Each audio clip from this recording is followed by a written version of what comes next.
Tapi untuk Qin Yichen, dia belum menemukan masalah ini. Setelah merawat orang-orang ini, dia akan mulai mempersiapkan Battle of the Foundation-nya.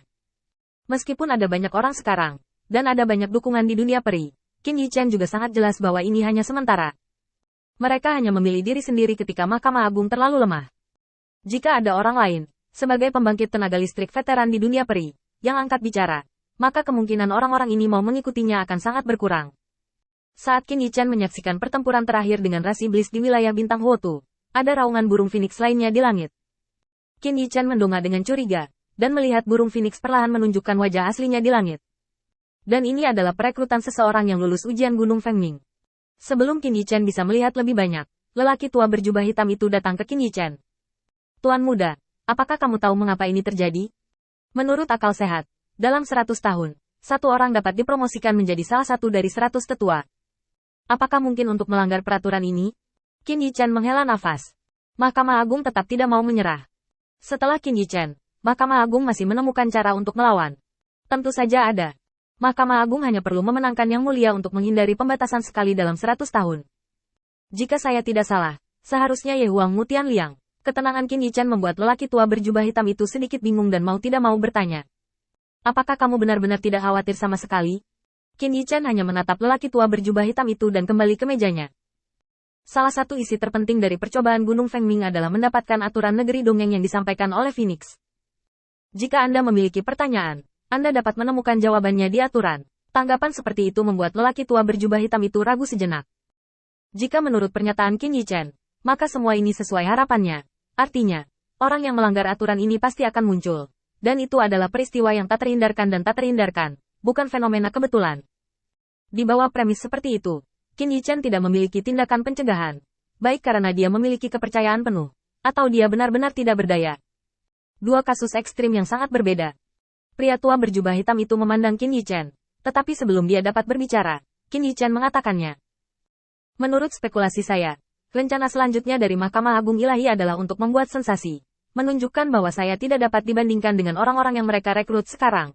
Dan kemudian juga memulai rencana ekspedisi ke Huotu Xingyu, dan mengandalkan Mahkamah Agung Ilahi latar belakang, serta prajurit dan jenderal elit, memperoleh hasil sebelum saya.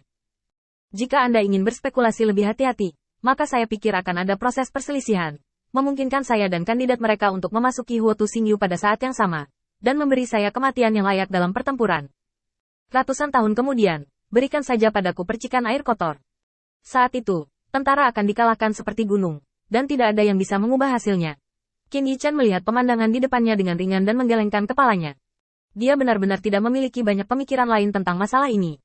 Setelah mengetahui semua ini, Qin Yichen tidak punya ide untuk memblokir.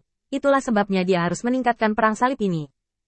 Lagi pula, selama peristiwa ini terjadi, apalagi dia, selama dia bukan musuh negeri dongeng, dia ingin berdiri di negeri dongeng. Cukup, itu tidak akan menjadi masalah besar. Ini adalah rencana Qin Yichen. Dan kepercayaan Qin Yichen dalam membuat pengaturan seperti itu hanya karena menurut pendapat Qin Yichen, penaklukan Huotu Xingyu mutlak diperlukan baginya. Setan bukanlah orang bodoh yang tidak punya otak, dan saat ini, Mahkamah Agung belum menyadarinya. Lagi pula, di dalam hati mereka, Mahkamah Agung masih merupakan kekuatan tertinggi yang bertanggung jawab atas seluruh dunia. Mungkin mereka masih berfantasi bahwa selama Mahkamah Agung menyerang dengan sekuat tenaga, mereka bisa mengalahkan ras iblis. Untuk angan-angan seperti itu, Qin Yichen hanya mencibir di dalam hatinya. Menaklukkan, apakah Anda benar-benar masih berada di Mahkamah Agung? Sudah berapa lama iblis bercokol di wilayah bintang pembantaian Huo? Setelah secara pribadi mengalami pertempuran, bahkan dengan bantuan begitu banyak orang, Qin Yichen tidak mengatakan bahwa dia akan langsung memasuki wilayah bintang pembantaian Huo, tetapi pertama-tama memilih elit, dan kemudian mempersiapkan mereka. Meski begitu, Qin Yichen tidak sepenuhnya yakin bahwa dia bisa mengalahkan Huotu Xingyu. Bahkan jika ada hampir 600 ksatria puncak, ini hanya meningkatkan kemungkinan kemenangan Qin Yichen.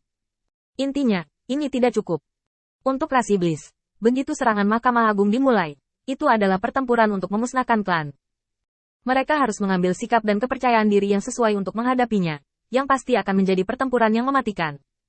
Dengan pertahanan terakhir ini, ditambah dengan pertempuran pemusnahan, betapa gilanya perlawanan iblis, Qin Yichen tidak berani memikirkannya.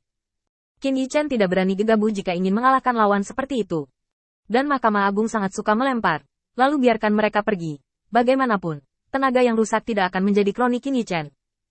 Pria tua berjubah hitam itu melihat bahwa Qin Yichen telah mengatakannya demi itu, jadi dia berbisik.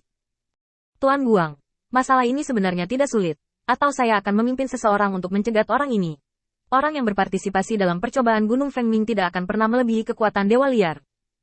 Kita mungkin bisa mengalahkannya bersama. Qin Yichen menggelengkan kepalanya. Kamu tidak perlu khawatir tentang ini. Aku akan mengurusnya sendiri. Dan menurut aturan biasa, tanpa kekuatan tingkat Dewa Liar, tidak mungkin untuk melarikan diri dari medan bintang pembantaian api. Kamu hanya meminta masalah saat kamu pergi. Istirahatlah yang baik. Jangan terlalu khawatir. Kekuatanmu harus digunakan di tempat yang lebih penting, bukan pertikaian. Penjelasan Qin Yichen sebelumnya hanya membiarkan lelaki tua berjubah hitam itu tahu mengapa dia tidak bisa menyerang. Kalimat terakhir bisa dikatakan berbicara ke hati lelaki tua berjubah hitam itu. Kekuatan mereka tidak boleh digunakan dalam pertikaian.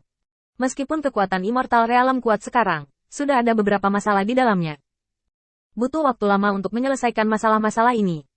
Mereka harus benar-benar lebih memperhatikan pertempuran lanjutan, mengisi ulang energi mereka dan memulihkan keabadian. Kekuatan dunia. Terima kasih Lord Light, bawahanku mengerti. Dengan kepergian lelaki tua berjubah hitam itu, Qin Yichen juga memusatkan perhatiannya pada hal-hal sepele di depannya.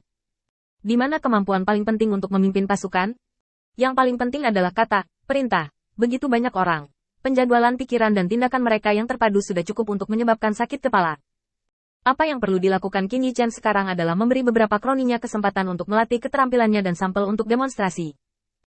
Tidak mungkin bagi Qin Yichen untuk menatap kuil penguasa cahaya sepanjang waktu, menatap semua masalah internal.